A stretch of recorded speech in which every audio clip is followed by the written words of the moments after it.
En fin de semaine, je lis évidemment beaucoup les journaux, tous les journaux, pas juste ceux dans lesquels j'écris.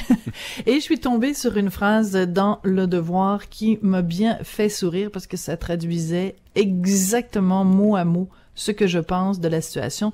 C'est un texte dans Le Devoir qui s'intitule « L'huile sur le feu », c'est signé Michel David, et je vous lis le premier paragraphe. Le premier ministre Couillard accuse continuellement le PQ d'avoir divisé le Québec à des fins électorales avec sa charte de la laïcité. Et voilà pourtant qu'il s'apprête à faire exactement la même chose avec sa consultation sur le racisme systémique. Fin de la citation. Alors, vous le savez, le gouvernement Couillard a annoncé une vaste consultation sur le racisme systémique au Québec, et il y a pourtant plein de gens qui pensent que ça va être rien de moins que le procès de la société québécoise. En tout cas, c'est ce que pense Jean-François Lisée. Vous vous souvenez qu'il a fait une sortie il y a quelques jours là-dessus. Monsieur Couillard a répondu en disant que Jean-François Lisée faisait du négationnisme, un terme qui est pourtant très, très, très chargé, parce que la dernière fois qu'on a parlé de négationnisme et de négationnistes, c'était pour parler des gens qui niaient l'existence d'un holocauste pendant la Deuxième Guerre mondiale, donc c'est un terme quand même assez fort. Alors, on voulait se poser la question, ça va ressembler à quoi cette consultation? Est-ce que c'est vraiment une consultation qui va mettre de l'huile sur le feu?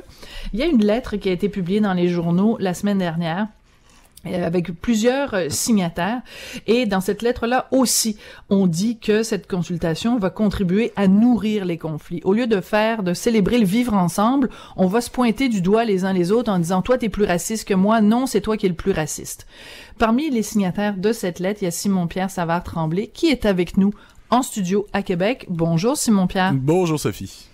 Alors, vous avez choisi de signer cette lettre-là, même si c'est pas vous l'auteur, vous avez accepté de la signer parce que on imagine que vous êtes d'accord avec ce qu'il y a dans cette lettre-là. Pourquoi est-ce que cette consultation sur le racisme systémique va contribuer à la chicane?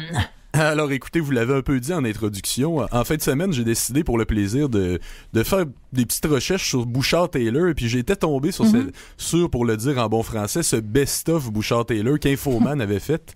Et ça débute par Jean Charest qui fait une blague et qui dit « On a gardé tout le monde occupé, maintenant on se creuse les mélanges pour l'an prochain. » Alors je me suis en train de me demander, il y avait peut-être plus qu'une blague derrière ça.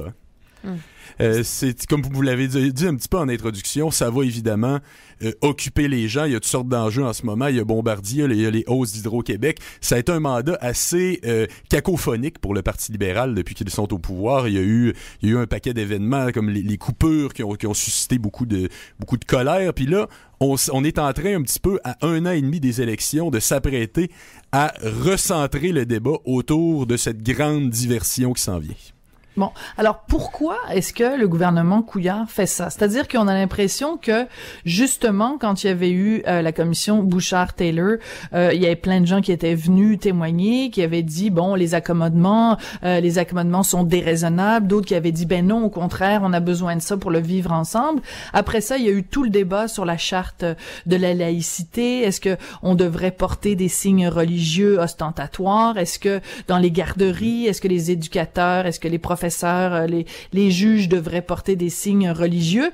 Puis à chaque fois, on se faisait dire, ben là, ça brase de la haine. Ça brase de la haine, et puis ça crée des tensions entre les gens. Alors pourquoi revenir aujourd'hui avec ça? Est-ce que c'est pas lui-même, justement, qui est en train de souffler sur les braises de l'intolérance, Monsieur Couillard? Oui, pour reprendre son jette tout le temps aux autres, ouais. Ben oui, en bonne partie, parce que ce qu'il faut observer, c'est que le débat sur la laïcité qui avait eu lieu autour de la charte, à ce moment-là, quand ça avait eu lieu, beaucoup des partisans aujourd'hui de cette commission sur le racisme systémique disaient « c'est un faux débat, il y en a pas de problème, faut pas souffler là-dessus, justement ». Là, aujourd'hui, semble-t-il que ce n'est pas un faux débat, semble-t-il qu'il y a un problème, qu'il faut plutôt faire le procès du racisme systémique. Et qui dit systémique veut dire système. Mais à mon avis, on parle pas du système économique ni du système politique comme tel, on parle de la société au complet en elle-même. Donc ça veut dire que, puis si on se fait un petit peu à la définition que la Commission des droits de la personne et de la jeunesse avait avancée, en gros, ce que ça veut dire, c'est que tout effet ressenti par les personnes dites racisées serait causé par la société. Donc ça veut dire, si une personne se promène sur la rue, qu'elle sent qu'elle a un regard réprobateur, ça vient probablement de quelque chose de profond, d'ancré dans la société. Puis ça me semble extrêmement grave. On sait que les libéraux, leur projet de loi sur la neutralité de l'État bat de l'aile présentement. On sait qu'ils ont raté leur coup avec le projet de loi 59 qui, on se rappelle, il y a quelques mois, proposait de créer une espèce de registre public des contrevenants, des soi-disant racistes, de ceux qui propageaient le discours haineux. On sait aussi que c'est un projet de loi qui proposait finalement de légaliser la censure carrément. Là. C'est vers ça qu'on s'en allait. Ça aurait restreint la liberté d'expression, entre autres des journalistes ou de quiconque s'exprimait sur l'espace public. Ah oui, absolument, absolument. Mais là, on dirait que c'est un peu une manière d'arriver avec ça par l'autre porte. Donc, c'est finalement une espèce de procès de tout projet de laïcité, de toute ambition à la laïcisation de la société, mais il me semble-t-il que la véritable intégration, elle va passer par plus de laïcité et non pas par la division, par le retour du religieux, me semble-t-il. C'est le gros bon sens. Ouais. Dans la lettre qui a été écrite, entre autres par Nadia El Mabrouk, là qu'on a souvent reçue à l'émission, dans la lettre, on dit que il est insupportable de se voir réduit à un statut de soit racisé ou blanc, une dualité privilégiée, opprimée. Donc, on a l'impression que dans cette lettre-là, vous et les autres signataires, vous êtes en train de dire que finalement, à sa face même, cette consultation-là va faire la différence entre les gens qui sont, appelons-les, mettons, des pure laine, des blancs, et des personnes racisées, comme si chaque fois qu'on parle à un Québécois, il fallait se poser la question, est-ce que c'est un Québécois blanc ou un Québécois racisé? Donc, en fait, au lieu de rassembler les gens, on fait juste les désigner avec des étiquettes dont on sert absolument pas au quotidien. Moi, quand j'interviewe quelqu'un, je m'en contrefiche qu'il soit blanc ou qu'il soit racisé. Là, c'est pas ça ma préoccupation. Ben effectivement, parce que, vous savez, une vision laïque, ça signifie qu'il n'y a pas de racisé et de blanc, qu'il n'y a que des citoyens, qu'il y a des individus Absolument. qui sont tous sur le même pied d'égalité. Bon. Là, cette espèce de vision d'accommodement raisonnable, de multiculturalisme, je parle bien sûr de cette idéologie canadienne-là qui vise à séparer les gens en communautés, vise à faire en sorte que les identités de communautés sont supérieures à cette égalité-là entre les individus. Donc moi, quand on nous dit c'est comme ça qu'on va favoriser la plus grande intégration, la plus grande harmonie, je regrette, mais ça va mener juste à encore plus de ghettos. Est-ce que c'est ce que nous voulons? J'en doute fort. C'est une bonne question. Simon-Pierre, vous êtes professeur à vous chargé de cours. Oui, chargé de cours. Vous êtes vous écrivez dans le journal de Québec. Vous êtes prof donc chargé de cours en sociologie économique à l'Université Laval. D'ailleurs, vos étudiants ont un examen aujourd'hui. Cet après-midi, oui. J'espère que s'ils nous écoutent, ils ont bien révisé. Puis vous étiez à Québec aussi en fin de semaine au Salon du Livre pour votre livre L'État succursale. Donc, on peut dire de façon générale que vous êtes un observateur de la société québécoise, un observateur assez critique puis assez cinglant parfois. Est-ce que vous, comme observateur, vous trouvez que la société québécoise est une société raciste? Bon, vous êtes blanc, je le dis tout de suite, là. Vous n'êtes pas racisé. C'est un gros défaut que vous avez, Simon-Pierre. Vous êtes blanc. Est-ce que vous trouvez que la société québécoise, est-ce qu'elle vous apparaît comme une société raciste au point où on a besoin d'avoir une consultation pour aller se gratter le bobo? Écoutez, je pense que ça va être juste ouvrir une boîte de Pandore qu'on n'a pas besoin d'ouvrir. Est-ce qu'il y a du racisme? Oui. Est-ce que tout racisme est détestable? Évidemment. Je pense qu'il y a personne, du moins, dans cette émission, du moins, qui va dire le contraire. Bon. Et je crois qu'évidemment, tout racisme clair doit être condamné, bien entendu. Mais maintenant, est-ce qu'il faut commencer à aller chercher dans tout? Parce que faut observer un petit peu la définition du racisme systémique. Je vous en parlais tout à l'heure. Selon la Commission des droits de la personne, n'importe quoi peut être considéré comme tel. Comme je vous disais, un simple regard sur la rue peut être interprété comme tel. Et quand on lit le plan d'action gouvernemental, on dit que si on se sent rejeté par la société, la personne qui se sent rejetée par la société se tournera vers la radicalisation, ce qui est un peu contradictoire avec d'autres choses que le premier ministre avait déjà dit lorsqu'il avait dit la radicalisation est un choix personnel. C'est un peu contradictoire. Mais dans le plan d'action gouvernemental, on considère que le rejet de la société pourrait mener à la radicalisation. ça me semble ouvrir la voie à faire des liens extrêmement boiteux, extrêmement, si on peut dire, imaginatifs, entre un paquet de comportements.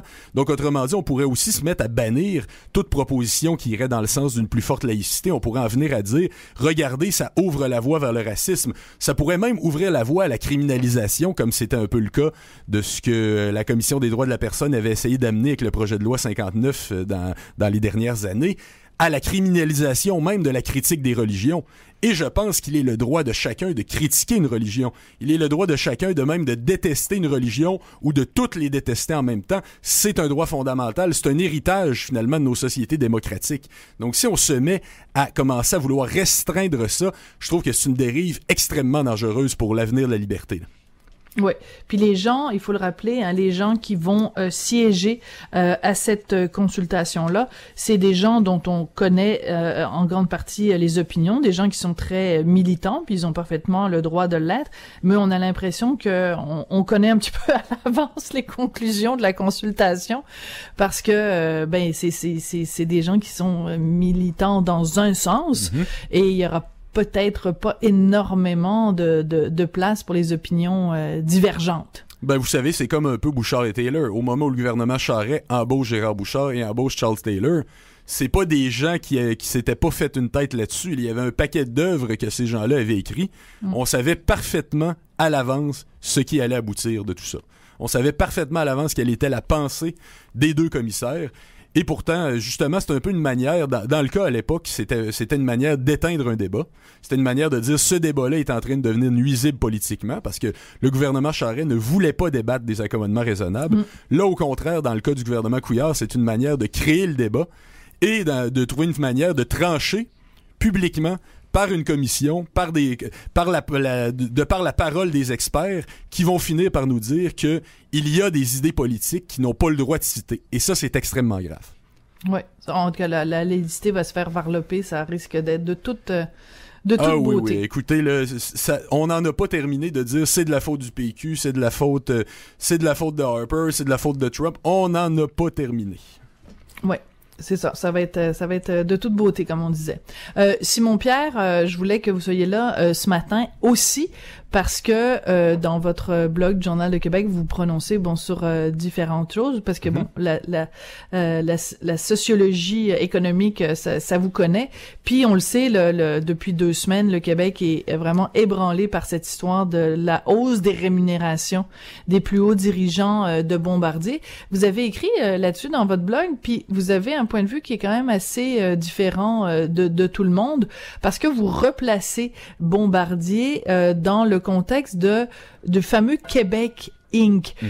Puis pour ceux qui sont peut-être plus jeunes, c'est une expression peut-être avec laquelle ils sont moins familiers, mais le Québec Inc., c'est toutes ces entreprises dont c'est doté au Québec étaient vraiment des sources de fierté. Et ce dont vous parlez, c'est de la dissolution de Québec Inc. Qu'est-ce que vous voulez dire? Ben écoutez, le Québec Inc., ce sont ces entreprises, comme vous l'avez dit, qui sont, il faut préciser, qui sont nées surtout dans les années 70, mais qui ont vraiment connu leur essor dans les années 80. Donc ça, c'est toutes sortes d'entreprises qui ont pu émerger à cause du soutien de l'État québécois et des instruments de concertation. Et quand je parle d'instruments de concertation, c'est la Caisse de dépôt et placement, c'est la Société générale de financement, et c'est même Hydro-Québec, dont on a aussi parlé la semaine dernière pour d'autres raisons peu glorieuses. Ouais. C'est Hydro-Québec qui garantissait de l'électricité à coût tellement faible qu'on attirait des entreprises et qu'on en lançait d'autres, authentiquement québécoises. D'ailleurs, Guy Laliberté écrivait, lui, en 2007... dans la préface de la réédition des mémoires de René Lévesque, il disait « Sans le gouvernement du Québec, à partir de la 2e année d'existence, il n'y avait plus de Cirque du Soleil. » Il n'y avait plus de Cirque du Soleil. Donc, il reconnaissait l'importance des subventions gouvernementales pour le cirque. Et voilà. Ben, les subventions, c'est un élément, mais il y en a d'autres aussi. Mais dans ce cas-là, c'était surtout les subventions.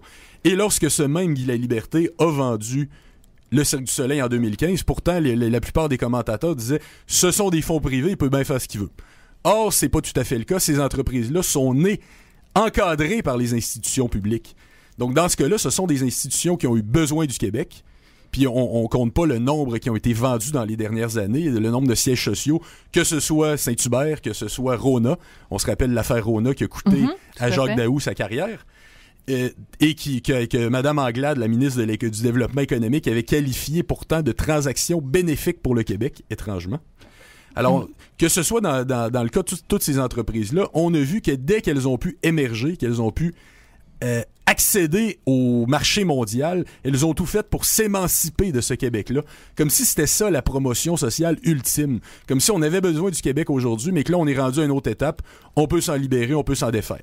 Puis dans le cas de Bombardier, il faut replacer ça dans le contexte de l'investissement qu'il y a eu du gouvernement du Québec de 1 milliard vers la fin 2015. Autant François Legault, qui est chef de la CAQ, que Pierre-Carl Péladeau, qui à l'époque était chef du PQ, avait dit c'est une mauvaise entente. Parce que c'était une société par commandite qui était créée à ce moment-là, où les actions étaient possédées en minorité par le gouvernement du Québec. Donc, à cause de ça, le gouvernement du Québec gardait au final aucun contrôle sur cette entreprise-là. D'ailleurs, dans l'entente, ils n'ont même pas exigé que le siège social reste au Québec, et ils n'ont certainement pas exigé qu'il n'y ait pas de hausse de salaire de hausse de rémunération pour les hauts dirigeants. Ça, c'est clair que ce n'est pas arrivé. On l'a vu la semaine dernière. On l'a vu il y a 2 semaines. Mais donc, c'est intéressant le parallèle que vous faites avec Guy Laliberté et le Cirque du Soleil, c'est que on a l'impression que ces entreprises-là tiennent toutes le même discours, c'est-à-dire donnez-moi de l'argent, donnez-moi de l'aide, que je sois une source de fierté québécoise, mais quand vient le temps de rendre des comptes, non. Ne vous mêlez pas de mes affaires, je suis une entreprise privée, je vendrai bien à qui je veux, je pourrais bien rémunérer mes patrons comme je veux.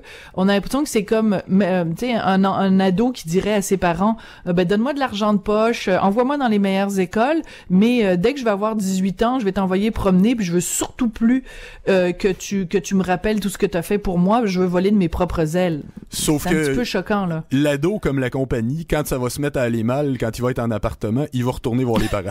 Oui, c'est ça, comme la compagnie, oui. Exact. Alors, il y a un peu de ça, mais regardez, un autre exemple, c'est par exemple, regardez ce qui se passe dans le Nord, le fameux plan Nord. C'est un peu ça, c'est de dire, on veut attirer les compagnies, en leur disant, il n'y aura pas trop de redevances, on n'a pas d'exigence pour vous, on vous demandera pas trop de paperasse, on vous taxera pas beaucoup, vous êtes même pas obligé d'embaucher des gens d'ici, vous pouvez amener votre propre personnel, et on vous fournit les routes, on vous fournit les infrastructures, on vous fournit l'électricité. Donc, c'est un petit peu ça. C'est que oui, il y a un certain génie entrepreneurial, indéniablement, mais on peut pas voir les entreprises privées comme une espèce de création qui tiendrait tout seul, qui flotterait en l'air. Il y a toujours des institutions publiques en arrière, là. Ben oui. Et il ne faut absolument pas l'oublier. En terminant, Simon-Pierre, vous étiez donc au Salon du Livre de Québec. On sait que publier des essais au Québec, c'est pas facile parce que premièrement, on en vend peu d'exemplaires. Ensuite, on est une société où il y a peu de place pour les intellectuels, les essayistes, pour qu'ils puissent s'exprimer. Dans les émissions, comme tout le monde en parle, on préfère recevoir des vedettes d'émissions de télé, puis de faire de l'auto-plug que de recevoir des essayistes. Est-ce qu'il y a quand même quelques personnes qui sont venues vous voir pour se faire tatouer votre nom sur leur dos? Oui, absolument. Regardez, mes salons du livre sont pas si pénibles que j'aime le dire pour trouver ça amusant. Mais écoutez, ils le sont néanmoins, mais ils ne sont pas si pénibles. Oui, il y a quand même des gens qui m'ont demandé ma griffe et ça m'a fait plaisir. Et puis, je vous dirais, ne serait-ce que s'il y a quelques personnes seulement qui viennent me dire j'ai vraiment appris, j'ai vraiment évolué en lisant votre livre, j'ai réussi ma mission.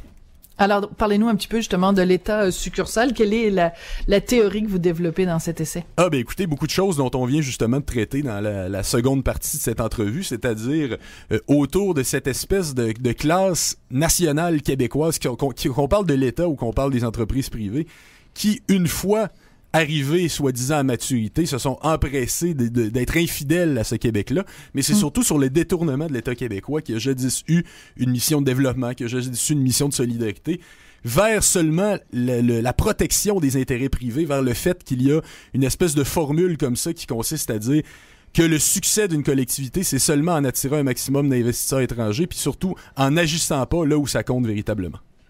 Donc, un trop grand intérêt pour les intérêts financiers. Vous êtes un petit peu en train de sonner comme Gabriel Nadeau-Dubois, là.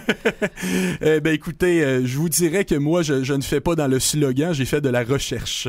Ah, bon, je suis pas sûr que Gabriel va aimer ça, s'entendre dire que lui, il fait plus dans le slogan et pas assez dans la recherche. Là. Écoutez, je vous laisse cette observation. Merci beaucoup. Merci, Sophie. Merci. Donc, Simon-Pierre Savard Tremblay, que vous pouvez lire dans le Journal de Québec. Vous pouvez également lire son livre L'État succursale, mais aussi, donc, il est signataire, co-signataire de cette lettre qui s'intitule « Faire partie d'un nous rassembleur ». Et je vous encourage vraiment à aller voir cette lettre-là parce qu'elle tire vraiment à bout portant sur cette consultation sur le racisme systémique qui va commencer bientôt. Et ce qui est intéressant, c'est qu'elle est signée par plusieurs citoyens québécois, dont plusieurs qui sont originaires de pays musulmans et qui, justement, eux, disent ça n'est pas en accordant des accommodements, ça n'est pas en faisant une différence entre eux et nous, c'est pas en faisant une différence entre les Québécois blancs et les Québécois racisés qu'on va contribuer à une meilleure intégration. Au contraire, on va faire exactement le contraire de ce qu'on voudrait faire. Alors, c'est vraiment une lecture très intéressante.